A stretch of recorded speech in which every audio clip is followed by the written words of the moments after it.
So this is one of the two mini bikes that I made from scratch a couple years ago, and just the process of making some modifications that figured out that things were not working as quite as good as they should. The engine is your typical made in China. I think it's 212 cc's, 6.5 horsepower. They come on sale at Princess Auto here in Canada. I think it was $130, so we actually have a brand new one sitting on the shelf just in case things go bad. The reason why I'm working on this one is there's a little, inside the engine there's a little oil level sensor, and one of the bolts came out and got jammed between the rod and the camshaft, bent the camshaft pretty good, and then when I tried to straighten the camshaft it snapped, so I had to order a new camshaft, which ironically cost half as much as the whole engine. I think it was $60, but whatever, got it back together, just putting some finishing touches on. The frame is entirely made from 1-inch square tubing. When I was making it, I was kind of debating on how I was going to make the frame, and you can see here that what I decided to do is instead of trying to cut angles, basically cut almost all the way through the square tubing, bent it at 90°, and then just cut little wedges and welded them into the corners. It's actually pretty quick, a little bit more welding, but it makes a nice smooth transition, and especially here on the front where the forks go in together for the handlebars, it's pretty easy. You just cut it almost all the way through and bend it to whatever angle you need, and then simply cut a little wedge, stick it in, weld it, and it makes a nice transition. The front piece there for the forks, fortunate enough to have brothers with a machine shop with a water jet and a brake, so they bent that up for me. Forks fit in there quite nicely. Worked out pretty good. Another fairly major modification is that when first put these together, I went with a fairly crappy little brake that I stuck right on the sprocket there. And the reason why I did that is because when we were kids growing up, we had a mini bike, and that's where they had the brake. Well, when you have 200-pound adults riding this, that little brake did virtually nothing. And one of my daughter's friends landed up hanging in the fence because it wouldn't stop. And he said, "Why didn't you guys tell me it didn't have brakes?" Well, we kind of forgot. But so I made a disc, put it on the other side here, just on the shaft. And then you can buy these hydraulic brake kits on Amazon, not very expensive. And reservoir up there, really easy to bleed. And this thing now will lock the brakes up and slide pretty good, so I wouldn't ever build another mini bike with any kind of different brake than this. Those hydraulic brakes are really cheap, and you can buy discs to put on your shaft, and just happened to be cheap. Had the lathe and all the tools, so decided to go ahead and just make it. Another good feature on this is the seat. It's a little bit wider than maybe it should be, but anyways, my daughter works in the fire department, and in their sewing room they happen to have some of this nice quilted stuff that they were using to put winter fronts on their fire trucks. And so she quickly sewed us up this, covered in the foam. It's nice, very comfy, good enough because we're always riding on here with the grandsons, so nice big seat and very comfy.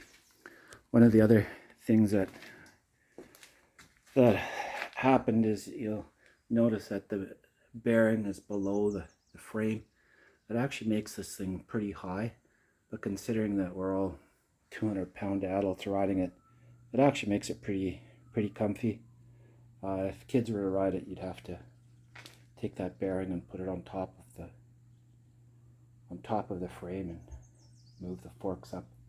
The forks could be moved up just by drilling some new holes there and just sliding them up,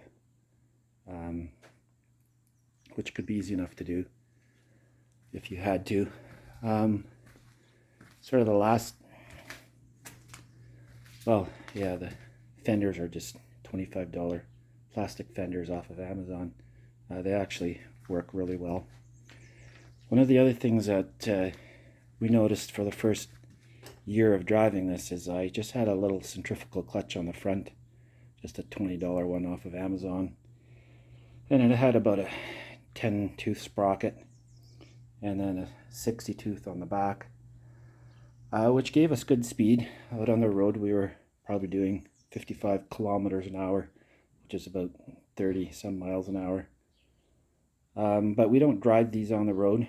They're basically, my daughter has a property and it's basically up hills through trees and stuff, and that little centrifugal clutch would get smoking hot, especially, like I said, 200-pound adults. You start on a bit of a hill, you actually had to give yourself a bit of a push. So got this torque converter kit, again, $100 off of Amazon. Comes with everything. You simply just bolt it on, all the bolt holes line up. Everything's in the kit. The only sort of issue with that is that it got a little bit close to the frame there, and I believe all of these do the same, so I had to cut a couple of 2-inch spacers and just lift the engine up a bit.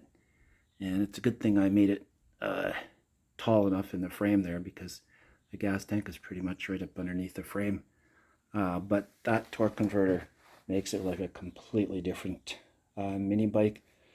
Instead of really laboring to get us going with a 200-pound adult on here, this thing does really nice wheelies coming off the line.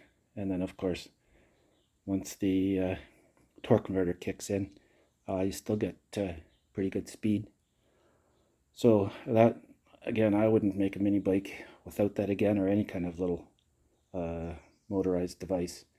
That torque converter is just worth its weight in gold. Just make sure when you're doing that, and I did a lot of stuff on snowmobiles in my youth. Biggest thing is to make sure that the driven and secondary sheave on those line up perfectly. This is a little bit different than a snowmobile one, because the one side of the belt is flat. Just make sure the flat side goes to the flat side of the sheave. I don't know any reason why those belts shouldn't last a long time if it's set up properly. Haven't done any mods to the engine. Like I said, we ride these off-road. Not really sure that I want to go too much faster, especially with no suspension. These things do start and run really well.